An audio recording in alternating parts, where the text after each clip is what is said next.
Padahal hoax dimaksudkan untuk menguji apakah public opinion berlangsung secara setara atau masih bisa diganggu. Jadi ini fungsi hoax dalam bentuk positif. Nah, saya mau terangkan karena selama ini hoax dianggap sebagai hal yang buruk. Padahal itu dimaksudkan untuk menguji.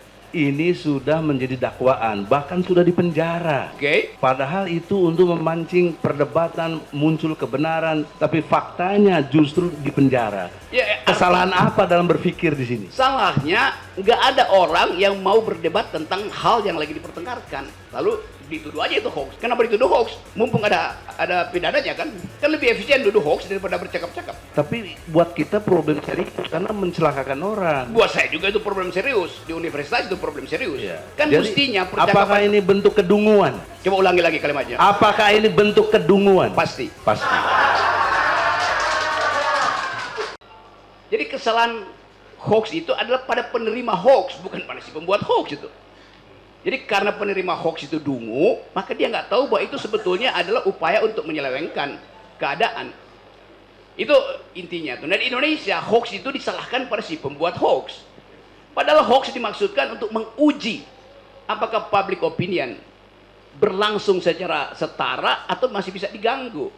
Jadi ini fungsi hoax dalam bentuk positif. Nah, saya mau terangkan karena selama ini hoax dianggap sebagai hal yang buruk. Padahal itu dimaksudkan untuk menguji. Kan banyak juga dosen yang meluluskan mahasiswanya tanpa diuji disertasinya dengan cara yang sistematis, metodologi. Padahal isi disertasinya hoax. Jadi yang salah ada penguji, karena penguji nggak berani untuk mempersoalkan hal yang yang belum dia kenal itu. Itu soal pertama. Nanti kita lihat apa efeknya pada hoax yang berlangsung selama kira-kira 2 pemilu ini. Yang kedua, istilah hate speech. Ujaran kebencian. Kalau saya maki-maki Egy Sujana, itu bukan hate speech itu. Kalau saya maki-maki Presiden Jokowi, bukan hate speech itu. Demikian juga kalau saya muji-muji Egy Sujana, bukan hate speech. Kalau saya muji-muji Pak Jokowi, bukan hate speech. Karena hate speech itu di dalam teori hukum dan teori hak asasi manusia, dia terkait dengan peristiwa di masa lalu, di mana seseorang pernah mengucapkan satu istilah kemudian jadi kerusuhan politik di masa lalu. Kalau saya bilang Anda adalah negro, oh itu hate speech. Karena negro dulu adalah budak, maka jangan ucapan negro, ucapan aja black people. Teman yang warna kulitnya hitam. Kalau negro itu artinya penindasan.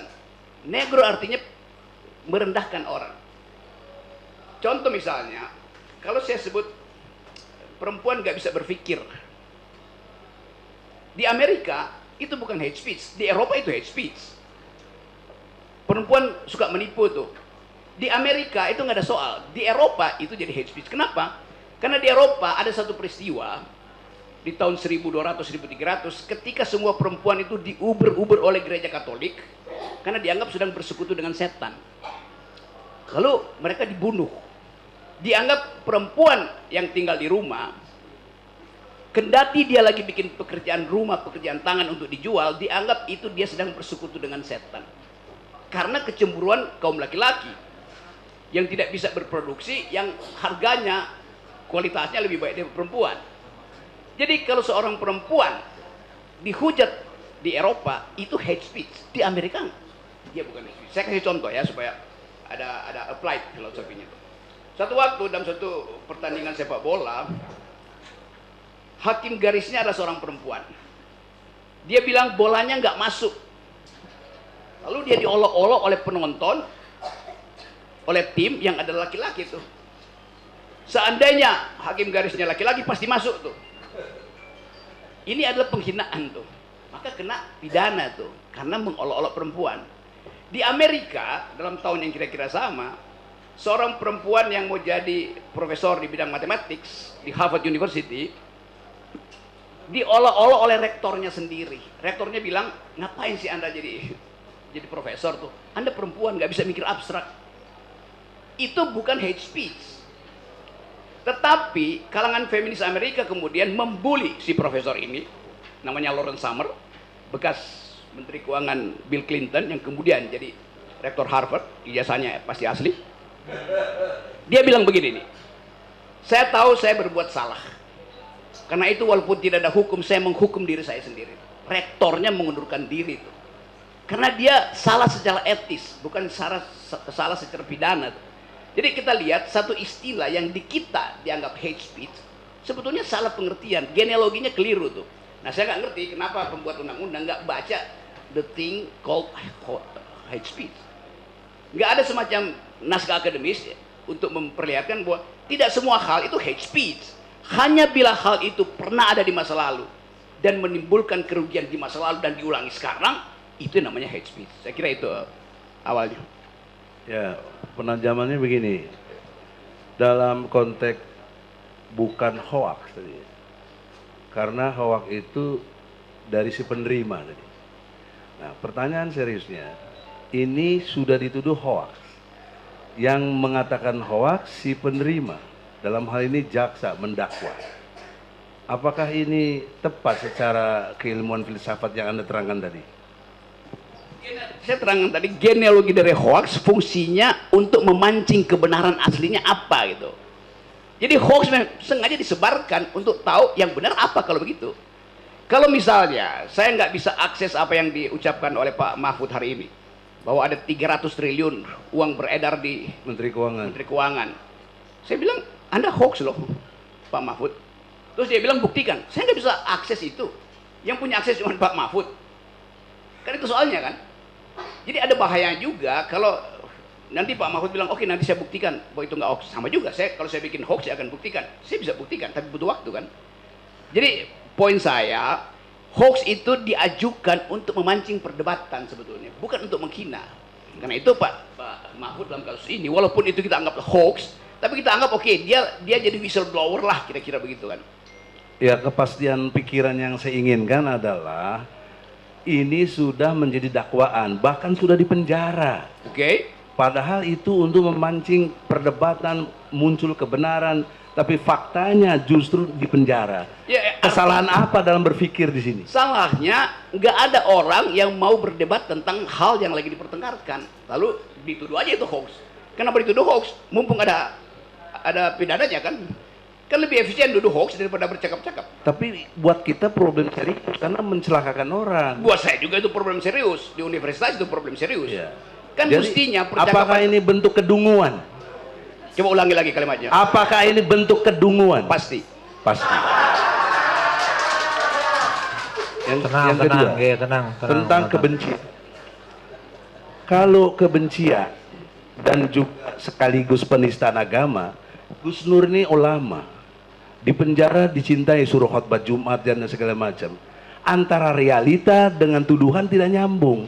Bagaimana menerangkan filosofisnya? Tentu ada semacam sinopsis di kepala jaksa terutama untuk memperlihatkan kemampuan dia membekuk seseorang. Kan jaksa selalu datang dengan prinsip bahwa saya bisa beku Anda. Hakim datang dengan prinsip saya bisa menegakkan keadilan. Pengacara datang dengan prinsip saya bisa membebaskan terdakwa. Jadi kalau itu sama argumennya, nggak ada soal, pengadilan bisa buktikan. Tapi yang terjadi sekarang, sistem pengadilan kita di dalamnya ada jaksa, ada pengacara, ada polisi. Yang terjadi adalah penghukuman, bukan pengadilan. Pengadilan mulai dengan narasi, diskors. Kita bahas sama-sama the thing called hoax tadi apa itu, hate speech itu apa. Tetapi karena mau efisien, maka Anda langsung buka KUHP aja. Padahal sebetulnya hal yang bisa dibicarakan secara demokratis nggak perlu KUHP. KUHP itu adalah final atau solusi terakhir lah. Kalau masih bisa bercakap-cakap buat apa? Kita lagi masuk dalam restoratif justice, di mana percakapan lebih penting daripada penghukuman. Kan future law kita, apa bahasa latinnya itu, ius constituendum, kita adalah menuju ke situ. Jadi seharusnya ada percakapan, dan kita tahu kalau saya terangin filsafat politik, semakin banyak ada KUHP, artinya semakin kurang demokrasi itu. Kalau saya bisa bercakap-cakap dengan tetangga saya untuk sekedar oke, daun mangga Anda ada di tempat saya, oke, saya buang ya, tapi saya bisa ambil dong mangga sedikit di situ kan enak kan? Bukan langsung keluar dengan KUHP, Anda mencemari halaman saya, maka saya bawa Anda ke ruang sidang. Itu berhenti persahabatan antar warga negara tuh. Apalagi ini soal publik yang seharusnya dipercakapkan aja kan, atau paling nggak bikin seminar lah supaya jelas, nggak usah dibawa dalam pengadilan itu. Saya usulkan itu ya. Ya, kemudian kenyataannya yang seharusnya tidak masuk ruang pengadilan hari ini masuk. Padahal juga sudah kita buktikan 22 orang saksi, 5 ahli, 17 fakta. Semua tidak ada yang pernah lihat ijazah asli Jokowi. Ini kaitan dengan ijazah soalnya. Maka pertanyaan seriusnya, kok jadi bertele-tele gitu loh. Kan harusnya kalau mengacu kepada 143 dari dakwaan harus cermat, jelas dan lengkap. Ini kan nggak ada ijazah aslinya kan berarti tidak jelas. Maka ada klausul harusnya ini kasus batal demi hukum. Tapi kenapa terus berlanjut? Fenomena apa? Psikologi hak asasi manusia dan lain sebagainya Anda bisa mengerti untuk jelaskan ini? Coba saya terangkan dulu ya. Saya mau terangkan soal ijazah, padahal saya nggak punya ijazah tuh. Saya nggak punya ijazah, tapi saya mengajar dari S1 sampai S3 tuh. Nggak ada yang persoalkan itu, karena ada kepercayaan bahwa saya punya pengetahuan. UI minta saya mengajar dari S1 sampai S3 tuh. Satu waktu tanya, Pak Rocky mana ijazah Anda? Anda yang undang saya, kenapa Anda tanya ijazah saya tuh? Kecuali saya mendaftar, oke saya tunjukkan. Anda yang perlu. Tapi ini soal administrasi. Nah itu masalahnya, soal administrasi. Kalau administrasi, silahkan cari file saya, kan Anda yang keluarin, mestinya ada file Anda. Kalau ijazah saya robek, bagaimana coba? Jadi dalam soal ijazah tadi, itu bisa Pak Jokowi, yang mau kita persoalkan ijazah sebagai tanda beliau pernah sekolah atau tanda beliau pernah berpikir? Yang mana? Ya pasti tanda beliau pernah sekolah. Iya, kalau karena pernah ini, berpikir saya nggak yakin dia pernah karena berpikir. itu yang kita persoalkan. Cuma maksud saya begini, brother, untuk konteks ijazah ini diperlukan ketika mendaftar capres. Ya itu sebabnya saya sebut administrasinya diperlukan. Tapi sebetulnya kan yang nggak Dan berkonsekuensi logis hukum. Ya kan itu. Bagaimana menerangkannya? Ya. Sampai hari ini tidak terbukti. Sekarang, kalau itu soal administrasi, palsu atau tidak palsu dibuktikan di mana? Pada tanda tangan, pada nilai, itu bisa dipalsukan.